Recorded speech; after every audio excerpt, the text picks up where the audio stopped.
Our next speaker is Shawn Smith. He is the Vice President of Patient Experience at Christiana Care Health System. Shawn has over 15 years of customer experience leadership. At Christiana Care, he leads the organization in development and execution of strategies to impact the patient's experience across 9 service lines that ultimately drive outcomes to the highest levels.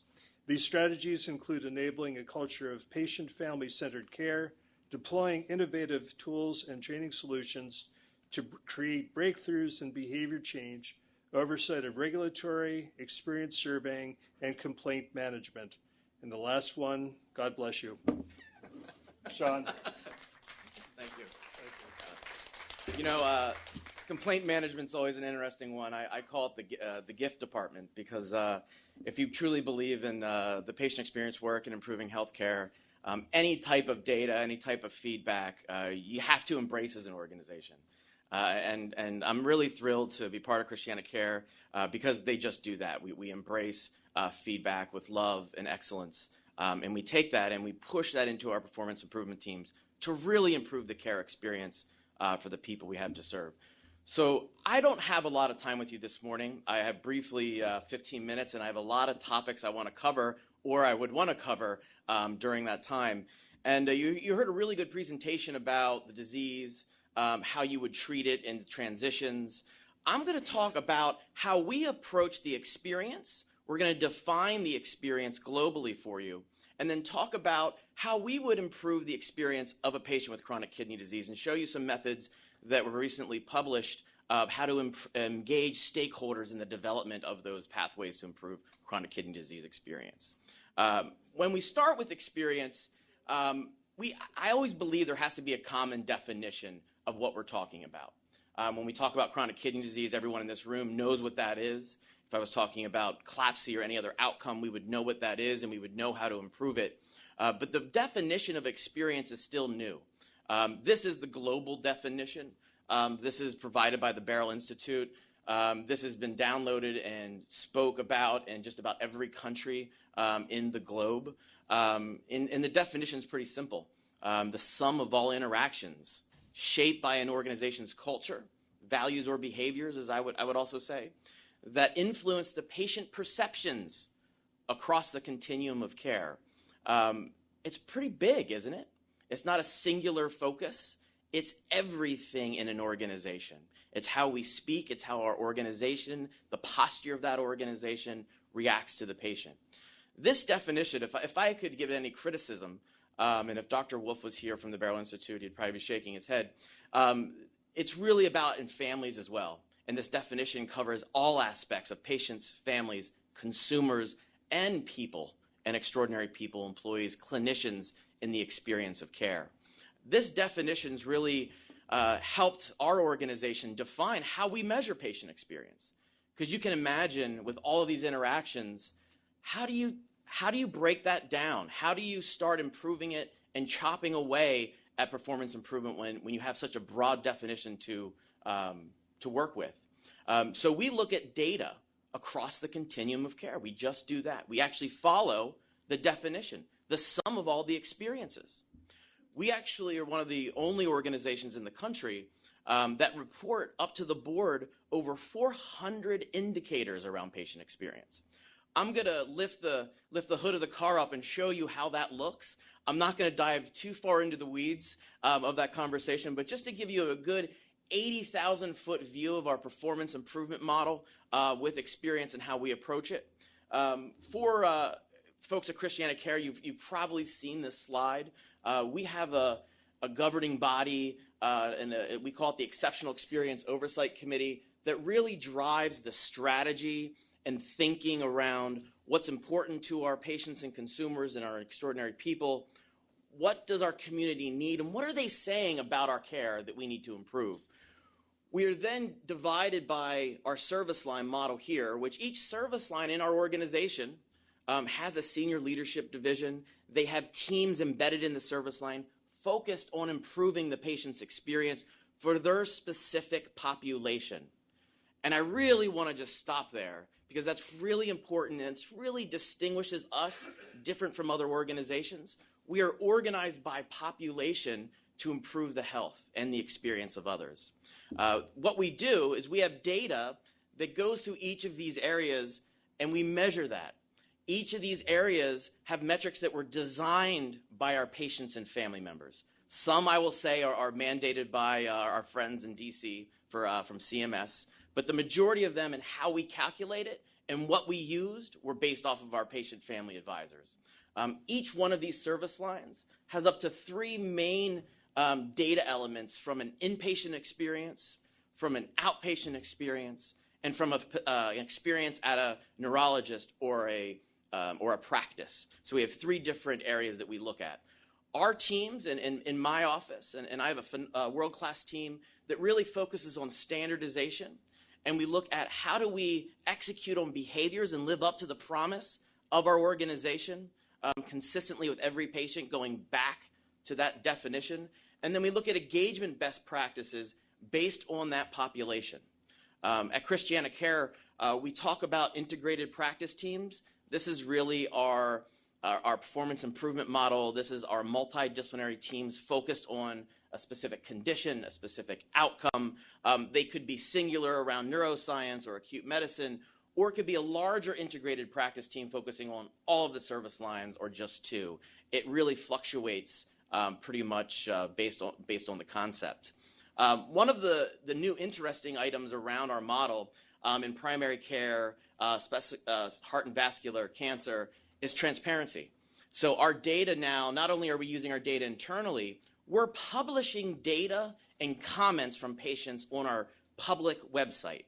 So patients have information to make the most accurate decision they possibly can about their care, who they want to see, and why. And those comments are based on a world or a global movement called transparency, and we use a star rating system very similar to Yelp and other non-healthcare rating systems. When you want to look at how do we start breaking that down at the service line level and going down to a 50,000-foot view when we start talking about experience, so you may be thinking, well, how do you get your arms around it? When I lecture about experience improvement, there's typically 5 competency models that high-performing organizations use. They talk about purposeful leadership, leaders articulating in a clear, consistent voice, compelling brand values in an organization that inspire employees and leaders to live up to that promise of the patient or the promise of the brand, micro-interactions, really engineering interactions to surprise, delight, magnify experiences across the continuum of care. We look at employee engagement as a cornerstone of everything that we do. And then a very, very important element that I'm going to talk to briefly about this morning is customer connectedness. And customer connectedness really fits into this conversation. It's about making decisions with a deep understanding of your core customer, about their preferences, needs, and desires. It's not taking one data point. It's not taking one patient advisor. It's really having a rigorous process ensuring all decisions in your organizations are founded based off of data from your core customer, which are patients and families and consumers. At Christiana Care, we have many methods to get data. A lot of you know that. We have social media platforms. We have survey platforms. We run probably 36 different surveys right now to our patients and consumers when they have any type of experience at our organization. We have real-time feedback in patient beds on the TV. We get real feedback from leadership walking around, talking to staff, talking to patients, collecting that on an iPad. We use artificial intelligence and machine learning to sift through all of the comments. And this is through a natural language processing engine that tells us themes based on multiple streams of information, whether they're compliments about staff, their concerns and complaints, their data from surveys, their comments on a survey. We pull that all together into a computer, and that's telling us the themes and verbatims of what do people say when they're happy and what do people say when they're disappointed. That's really the low-hanging fruit and really where the breakthroughs occur when you start understanding how people score surveys. This notion is starting a movement, and I think And this is really based off of our CEO, Dr. Janice Nevin, her firm belief in involving patients and consumers in every decision that we make, which has actually made this dimension very, very easy for me as a leader to execute upon. But when you start talking about the core part of what we do, it's really engaging patients.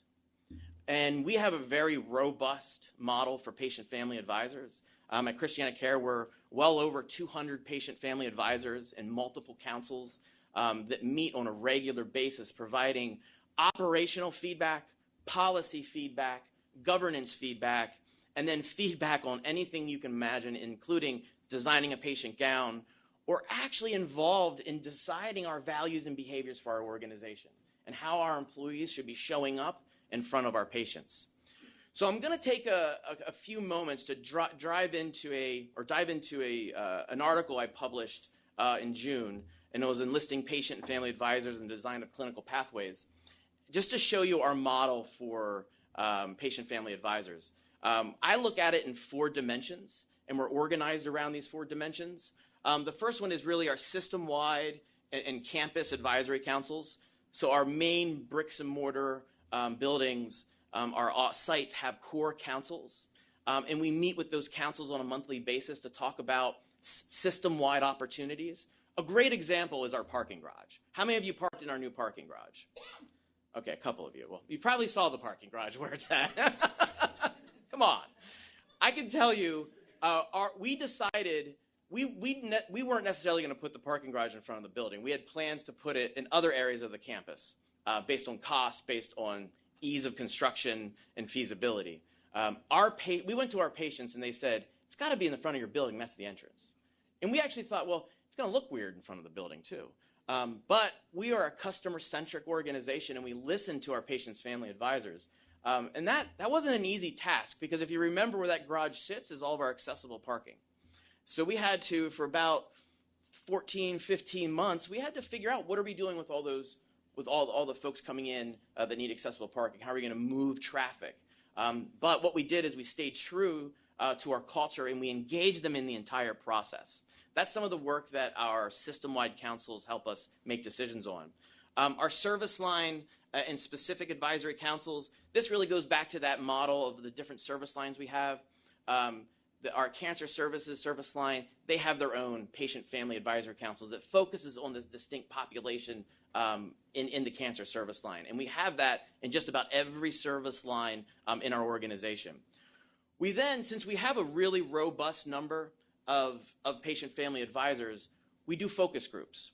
We do a lot of focus groups where we're pulling patients and families together to talk about a single opportunity, whether it's postpartum, whether it's chronic kidney disease. Right now, we're working with focus groups on diabetes as a system, so we're working with our patient and family advisors, folks that have diabetes, folks that have family members with diabetes, to understand their experience with the disease. And we're pulling them in, not at the end of that process, we're pulling them in the development when we're really trying to figure out the recipe so they have input throughout the entire process. What I really get upset about is when I hear other organizations or sometimes projects, when they take a finished product like baked bread and they take that to advisors and say, what do you think about this? We're really not doing it justice to our patients and families if we're not including them in the development of that recipe. What we also do is we use market insights. So we may have 1 or 2 advisors on a specific project. That may not necessarily be a statistically significant sample size of the decision we're about to make. So we do use outside firms to validate through our marketing team what some of these decisions mean and what does that look like in the community to get further data on if we're making the right decisions. We don't necessarily do that for parking garages or gowns, but we may do that for other projects in our organization. And this is how we organize all that work at Christiana Care. Going to take another layer down to about a 20,000-foot view and talk specifically about disease and how do we engage patients in disease-specific processes. And this is a model, it's a 4-step process where we include patient advisors in initial discussion. So it's back into making that recipe. We then look at data based on the diagnosis relative group, or the ICD code, and we try to look at variations in experience across patterns to understand what's going on? It kind of gives us an indicator. That data then serves as the talking point for our focus groups. So when we start talking to patients, we can understand why are we doing really good here and why are we kind of not doing well here? Why is this average? What does that mean to you? How do we improve that to get better insight on some of our decision-making process? So what we do with our clinical pathways is we take them through this process. They go through several focus groups, and then we align our engagement best practices with that pathway. And a really good example of that, we were working on a clinical pathway, and the team thought everybody wanted an app. Everybody wanted an app. And what do you think our patients said? I see a lot of people shaking their heads. They didn't want an app. They wanted communication. If anything, maybe a printout. But they wanted the clinician to sit down and explain things to them in a compassionate, empathetic way. And we were about to divert an entire project to develop an app. And we stopped that. Yes. Thank you. Again, I've only had about 15 minutes. I'm just going to jump into my last slide, and I'll take some questions. I was able to pull ICD codes from our data here at Christiana Care. And this is the experience of chronic kidney disease patients at Christiana Care. And what I wanted to do with this data is I compared this to our average medical patient. And we had, and this sample size is about 75 responses for chronic kidney disease compared to about 1,900 average medical patients. And we like to look at some of our surveys, and we look at the CAPS data, which is our Consumer Assessment of Healthcare Providers and Systems survey from CMS. We break it down into some of these buckets, which I think are a little easier to digest. So operational efficiency, global, clinical excellence, and caring behaviors. And you can see, based on the variations, we do a lot of things very well for patients with chronic kidney disease when they're admitted into our hospital. But there's areas that are coming up that maybe we need to check why we have this much of a variance. For example, talking about help at home, 6.3% different than our average population. That's a statistically significant number.